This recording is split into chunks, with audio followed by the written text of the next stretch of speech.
ఉన్నదొకటి అయినదొకటి. అనగనగా కృష్ణపట్నం అనే గ్రామంలో ఆనందయ్య అనే వ్యక్తి తన తండ్రితో కలిసి చిన్న ఇంట్లో నివసిస్తూ ఉండేవాడు. అయితే వారికి 2 గాడిదలుండేవి. ఒకవేళ ఊర్లో ప్రజలు ఎవరైనా ఒక చోట నుండి మరో చోటుకు సరుకులు తరలించాలంటే ఆ గాడిదలను ఉపయోగించుకునేవారు. అయితే ఆనందయ్య మాత్రం తనకొచ్చే సంపాదనలో అంత సంతృప్తిగా ఉండేవాడు కాదు. దాంతో ఎప్పుడూ అదే విషయం గురించి ఆలోచిస్తూ ఉండేవాడు. ఈ చాలని డబ్బులతో ఏం చేసుకోవాలో ఏంటో. నా జీవితంలో ఏదైనా అద్భుతం జరిగితే గాని నా దరిద్రం పోదు. అలా నిరాశగా జీవిస్తున్న ఆనందయ్య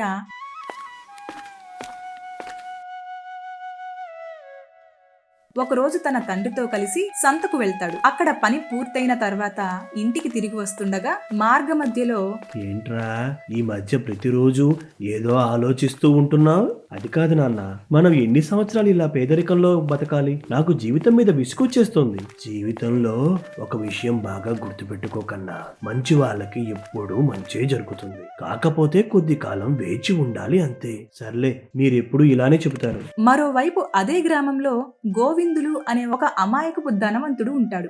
అతనలా పిలవడానికి కారణం, గోవిందులు ఒక దొంగ బాబా చెప్పిన మాటలు వింటూ వాటిని పాటిస్తాడు.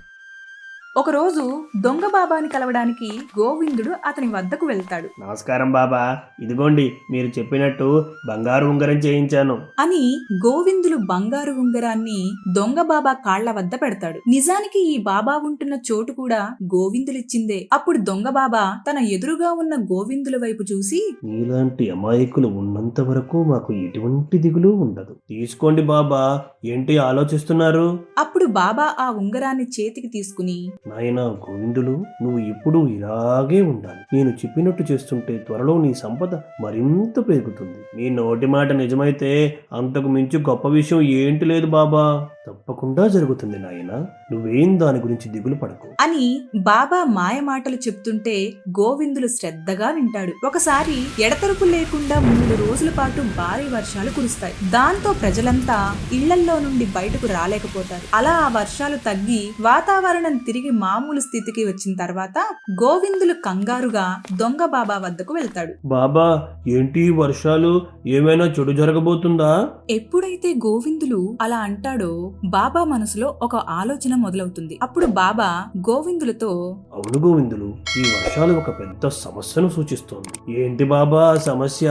నా వ్యాపారానికి ఏమైనా ఆటంకం కలుగుతుందా అని గోవిందులు పిచ్చిగా వాగుతుంటాడు. నేను చెప్పేది శ్రద్ధగా విను గోవిందులు. ఇప్పుడు నీ జాతకం ప్రకారం ప్రకృతి నీ ప్రాణాలను తీసుకోవాలనుకుంటోంది. దొంగ బాబా చెప్పిన మాటలు వినగానే గోవిందులకు గుండె ఆగినంత పనవుతుంది. వెంటనే బాబా చెప్పింది నిజమే అనుకుని దానికి పరిష్కారం ఏంటని గోవిందులు అడుగుతాడు. అయితే ఇదే మంచి అవకాశం అనుకున్న బాబా తన మనసులోని కుట్రను బయట పెడతాడు. నువ్వు ప్రాణగండం నుంచి తప్పించుకోవాలంటే మన ఊరి ఆనందయ్య దగ్గరున్న గాడిదలు దొంగిలించుకుని రావాలి. ఆ మాట విన్న గోవిందులు ఆశ్చర్యంగా, దొంగిలించడం ఎందుకు బాబా?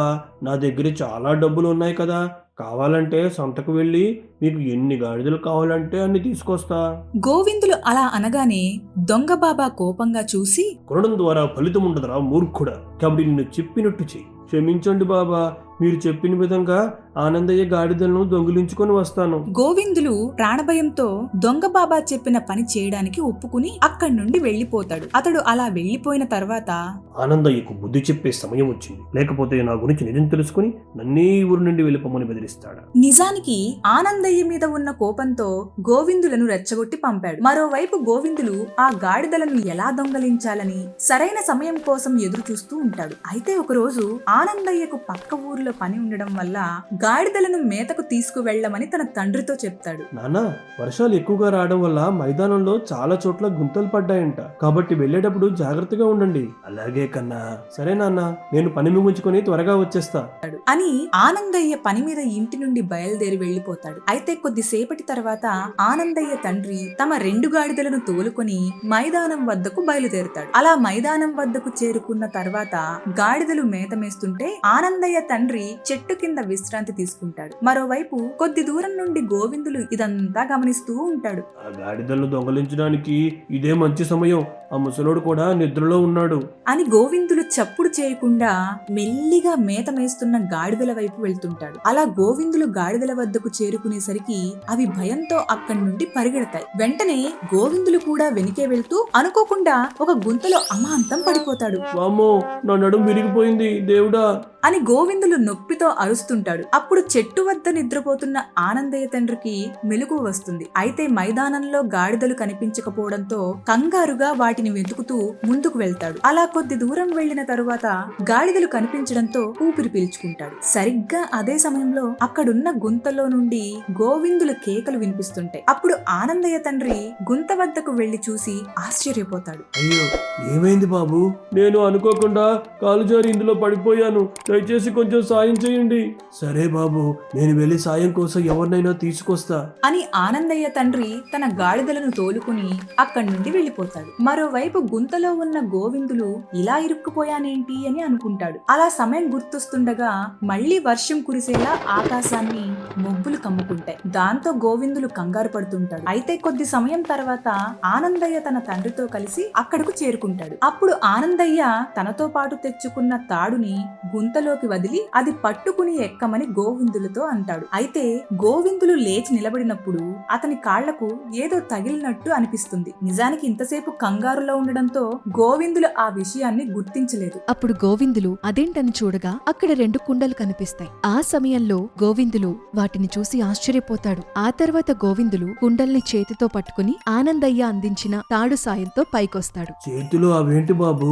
అమ్మో, ఇవి 2 నేనే తీసుకుపోతే ఈ ఇద్దరు ఊర్లో అందరితో వాగేస్తారు. కాబట్టి వీళ్ళ మహాన ఒకటి పడేస్తే గొడవ ఉండదు అని గోవిందులు తన మనసులో అనుకుని తన చేతిలో తేలికగా ఉన్న ఒక కుండ వారికిచ్చి బరువుగా ఉన్న మరో కుండను తీసుకుని అమాయకపు గోవిందులు ఆనందంగా అక్కడి నుండి బయలుదేరతాడు. ఆ తర్వాత ఆనందయ్య వాళ్ళు కూడా తిరిగి ఇంటికి వెళ్లిపోతుంటారు. నా జాతకం బాగుందనుకుంటా.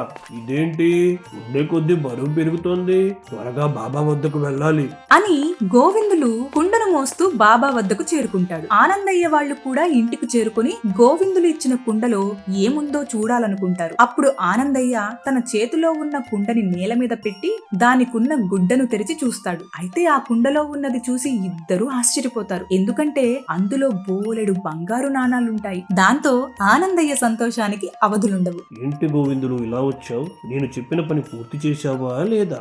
నేను చెప్పిన పని చేయలేకపోయాను బాబా, కానీ మీకోసం ఒకటి తీసుకొచ్చా అని గోవిందుడు తన దగ్గరున్న కుండను బాబా ఎదురుగా పెడతాడు. అప్పుడు దొంగ బాబా కుండను పట్టుకుని లేపడానికి ప్రయత్నించగా అది బరువుగా ఉండడంతో ఆశ్చర్యపోతాడు. అయితే అందులో ఏదో గుప్తనిధి ఉండొచ్చని ఆలోచించి, గోవిందులు, ఈ కుండలో ఏదైనా దుష్టశక్తి ఉండే అవకాశం ఉంది, కాబట్టి నేను శాంతి పూజ చేసి ఆ తర్వాత ఇందులో ఏముందో చూస్తాను. సరే బాబా, అయితే నేను బయలుదేరతాను అని గోవిందులు అక్కడి నుండి వెళ్లిపోతుండగా బాబా తనకు చెప్పిన ప్రాణగండం విషయం గుర్తొస్తుంది. వెంటనే అదే విషయాన్ని బాబా అడగగా ముందు గోవిందులని అక్కడి నుండి పంపించాలని, నువ్వేం భయపడకు గోవిందులు, నీ కోసం ఒక హోమం చేసి నీకు రాబోయే ప్రమాదం నుండి నిన్ను రక్షిస్తాను అని బాబా ఏవో మాయ మాటలు చెప్పి గోవిందులని అక్కడి నుండి పంపించేస్తాడు. ఆ తర్వాత దొంగ బాబా ఆశగా కుండకున్న వస్త్రం తొలగిస్తాడు. అప్పుడు ఒక్కసారిగా అందులో నుండి ఒక విషసర్పం అమాంతం బుసలు కొడుతూ బయటకు వస్తుంది. దాంతో దొంగ బాబా కంగారు పడి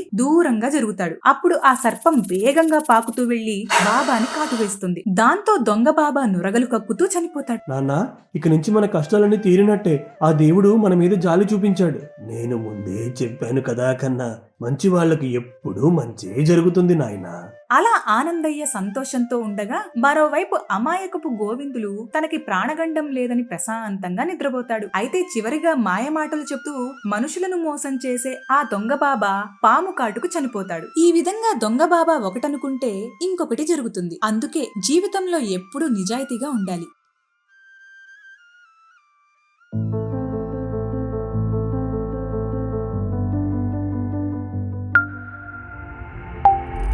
For more videos, please subscribe our channel.